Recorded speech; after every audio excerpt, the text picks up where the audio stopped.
That is a subject that always makes me kind of mad. It's what the role of government is and policymakers. I think when it comes to the subject of data in particular, there are regulations that are out there for the state of California, for the European Union, that are trying to give back some respect of data ownership to people to protect the individual.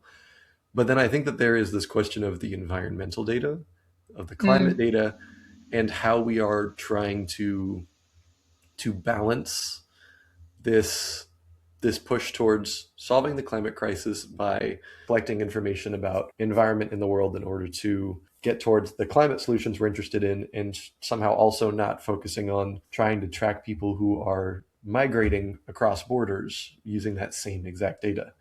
I think that gets to be a very fine issue, a very fine line. yeah, no, I agree with you. I think it is a fine line, but it's also very idealistic of us to assume that all people or the majority of people in positions, currently in positions of power in state, will not abuse data that is already being collected for surveillance or nefarious reasons. So I wonder when we talk about climate data, or environmental data, is if we should completely privatize in a co-op model any data that continues to be produced. Sit on like local servers. We've done it before in the past. We can do it again. If they're not going to take responsibility and accountability for their citizens, we will do it, right? Take to the streets.